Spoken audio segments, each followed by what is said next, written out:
నమస్తే welcome to Disha TV. AP తెలంగాణలో మరో ఎమ్మెల్సీ పోరుకు రంగం సిద్ధమవుతుంది. ఇప్పటికే రెండు రాష్ట్రాల్లో ఖాళీ అయిన గ్రాడ్యుయేట్ టీచర్ కోట ఎమ్మెల్సీ ఎన్నికలు జరిగి ఒకవైపు ఓట్ల లెక్కింపు జరుగుతుండగా ఆలోపే శాసన మండలిలో పలువురు ఎమ్మెల్సీ పదవీకాలం ముగియడంతో వారి రిటైర్మెంట్పై గెజెట్ నోటిఫికేషన్ విడుదల చేసింది. ఈ సీట్లకు త్వరలో ఎన్నికలు జరగబోతున్నాయి. ఈ నెల 29న ఏపీ తెలంగాణ శాసన మండలిలో 10 సభ్యులు రిటైర్ అవుతున్నారు. వీరిలో ఏపీకి చెందిన జంగా కృష్ణమూర్తి, దువ్వారపు రామారావు, అశోక్ బాబు, బీటీ నాయుడు, యనమల రామకృష్ణుడు ఉన్నారు. ఇక తెలంగాణ నుండి మహమూద్ అలీ, సత్యవతి రాథోడ్, షేరి సుభాష్ రెడ్డి, ఎగ్గే మల్లేశం, మీర్జా రియాజుల్ హసన్ పదవీకాలం ముగియనున్నది. వీరి రిటైర్మెంట్ ఎమ్మెల్సీ సీట్ల ఖాళీపై మండలి గెజెట్ నోటిఫికేషన్ విడుదల చేసింది.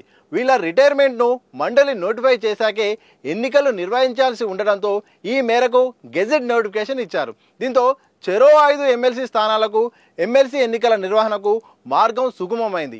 ఇప్పటికే ఈ 10 ఎమ్మెల్యే కోట ఎమ్మెల్సీ ఎన్నికల నిర్వహణకు ఎన్నికల సంఘం షెడ్యూల్ విడుదల చేసింది. దీని ప్రకారం ఇవాళ 10 సీట్లలో ఎన్నికలకు నోటిఫికేషన్ విడుదలవుతుంది. అనంతరం నోటిఫికేషన్ల స్వీకరణ ప్రారంభమవుతుంది. ఈ నెల 10 వరకు నామినేషన్లు స్వీకరిస్తారు. అనంతరం మార్చి 11న నామినేషన్ల పరిశీలన ఉంటుంది. ఆ తర్వాత 13న నామినేషన్ల ఉపసంహరణ చేసుకోవచ్చు. మార్చి 20న ఉదయం 9 గంటల నుండి సాయంత్రం 4 గంటల వరకు ఎన్నికలు నిర్వహిస్తారు. అదే రోజు సాయంత్రం 5 గంటల నుండి ఓట్ల లెక్కింపు చేపట్టి ఫలితాలు విడుదల చేస్తారు. ప్రస్తుతం అసెంబ్లీలో పార్టీలకున్న సంఖ్యాబలాన్ని బట్టి రెండు రాష్ట్రాల్లోని అధికార పార్టీలకు అధిక స్థానాలు దక్కే అవకాశం ఉంది. దీంతో పెద్ద ఎత్తున ఎమ్మెల్యే కోట ఎమ్మెల్సీ స్థానాలకు పోటీ నెలకొంది.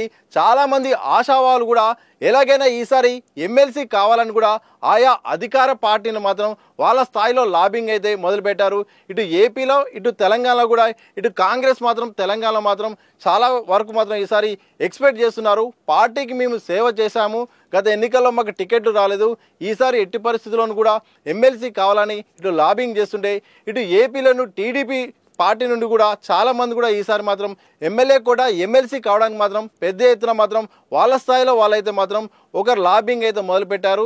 ఇక ఎలాగైనా ఎమ్మెల్సీ అయి మండలిలో ఇక వాళ్ళ వాదాన్ని వినిపించుకోవాలి, ఎమ్మెల్సీ కావాలని కూడా పెద్ద ఎత్తున పోటీ అయితే నెలకొంది. చూడాలి మరి ఈసారి ఎమ్మెల్యే కోట ఎమ్మెల్సీ ఎన్నికల్లో మాత్రం రెండు రాష్ట్రాల నుండి ఎవరెవరు నామినేట్ అవుతారు, ఇప్పుడున్న వాళ్ళు మరోసారి రెన్యువల్ అయ్యే అవకాశం ఉందా, లేకపోతే ఇంకా కొత్త వాళ్ళకు అవకాశం ఇస్తానని మాత్రం చర్చ కొనసాగుతుంది. ఏదేమైనప్పుడు కూడా ఇక ఎమ్మెల్యే కూడా ఎమ్మెల్సీ ఎన్నికలకు పోటీ ఉన్న నేపథ్యంలో కూడా అభ్యర్థులు ఆశావాహులు కూడా ఎలాగైనా వాళ్ళ ప్రయత్నాలు వాళ్ళైతే చేస్తున్నారు. ఎవరికి ఈసారి అవకాశం దక్కుతుందో, ఎవరు ఎమ్మెల్సీ అవుతారో మాత్రం త్వరలో అయితే దీనికైతే ఒక ఫుల్ స్టాప్ పడనుంది.